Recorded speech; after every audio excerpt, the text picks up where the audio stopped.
My daughter banned me from her wedding, so I gave her the gift she'll never forget. Imagine raising your daughter alone for 25 years, sacrificing everything for her, only for her to tell you you're not invited to her wedding. But what she didn't know was that I had been protecting a $2.8 million secret that could change her entire life. The invitation that never came. I never imagined that the happiest day of my daughter's life would be the day she decided I wasn't welcome. My name is Margaret, and my daughter Lily used to be my whole world. After her father died when she was 8, it was just the two of us. I worked double shifts as a nurse, skipped vacations, sold my jewelry once to pay her college tuition. Everything I did was for her. So when Lily called me one evening, her voice excited, I thought she had good news. "Mom, I'm getting married," she said. I nearly dropped the phone. "Oh my God, Lily, that's amazing! When? Who's the lucky guy?" She laughed. "His name is Ethan. I told you about him before." I remembered vaguely. They had been dating for about a year. "I'm so happy for you," I said, tears already forming. But then she hesitated, and that pause changed everything. "Mom, there's something we need to talk about." My stomach dropped. "What is it?" "Well, Ethan's parents are very particular about the wedding. It's going to be a big event, very formal." I chuckled. "Honey, you know I'll behave." "That's not it," she said quickly. Another pause. Then she finally said the words that felt like a knife. "Ethan thinks it might be better if you didn't attend." I thought I misheard. "I'm sorry, what?" "He just thinks it could create tension," she continued nervously. "His family is very traditional, and they might not understand our situation." "Our situation?" "You know, single parent, you never remarried, and some of the things people in town say about you." That's when it hit me. Years ago, when I was struggling financially, I had taken a second job bartending at night. Small-town gossip had twisted that into something much worse. Apparently, Ethan's family had heard those rumors, and now my daughter was embarrassed by me. "So your fiancé doesn't want me at your wedding," I said quietly. "It's just easier this way, Mom." Easier? After everything? I sat there in silence while she kept talking. "But I still love you, and maybe we can celebrate later, just the two of us." Celebrate later, like I was some distant relative, or worse, an inconvenience. Finally, I said softly, "Okay, Lily." She sounded relieved. "Thank you for understanding." When the call ended, I sat at my kitchen table for nearly an hour, staring at the wall. I wasn't angry, not yet. I was just heartbroken.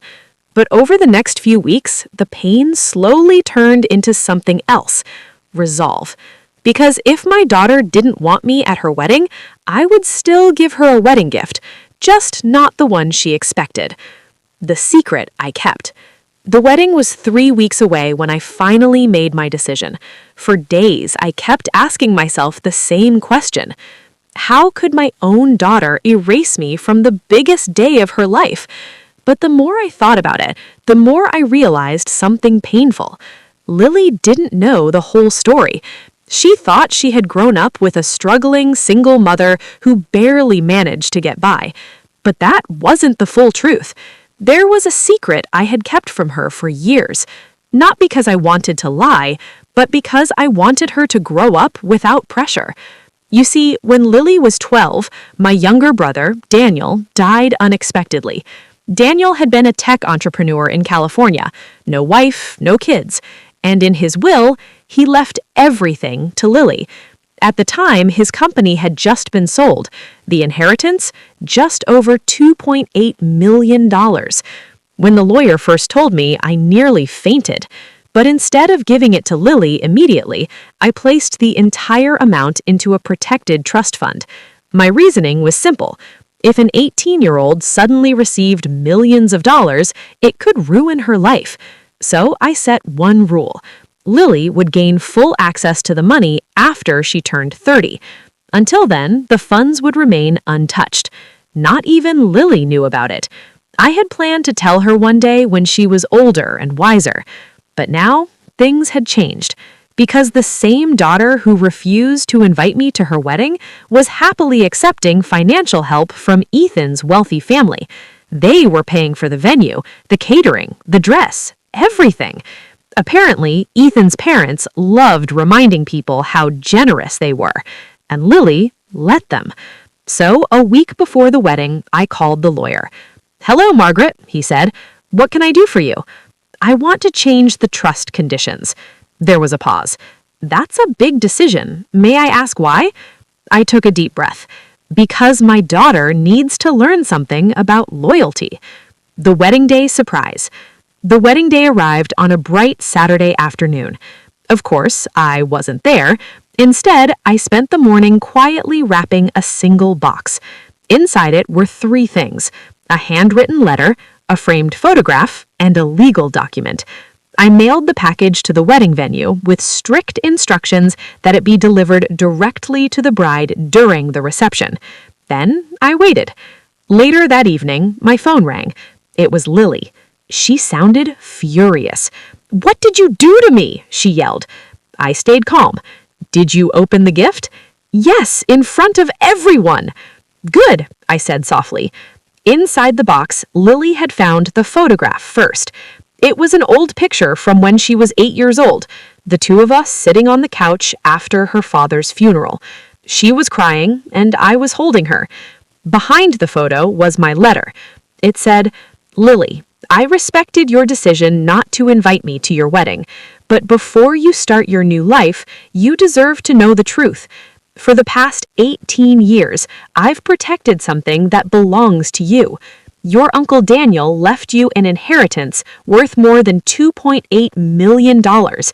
I never told you because I wanted you to grow up learning the value of hard work and humility. But after realizing how easily you allowed others to push me out of your life, I've made a difficult decision. The trust fund will remain locked until you turn 30. However, if at any point you choose to rebuild our relationship, the timeline can change. The choice is now yours.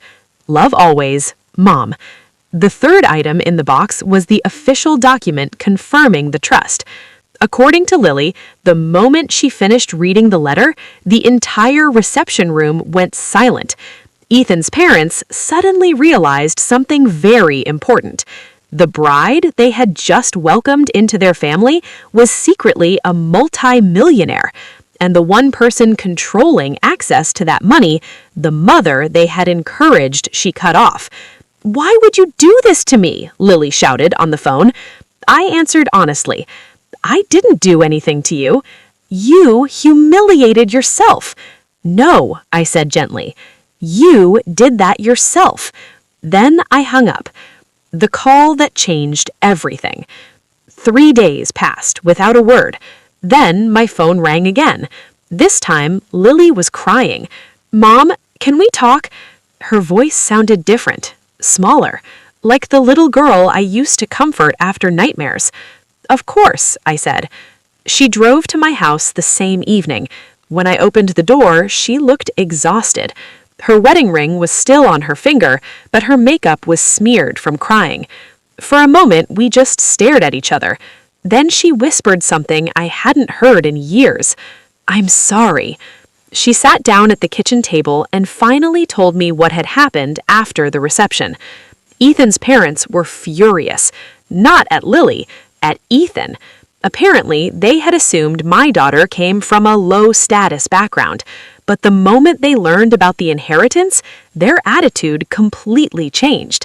Suddenly, they wanted to meet me. Suddenly, they wanted to invite me to family dinners. Suddenly, I was important. Lily realized something horrifying that night. They had judged me without ever meeting me, and she had helped them do it. "I chose the easy path," she admitted quietly. "I didn't want conflict, so I just removed you from the picture."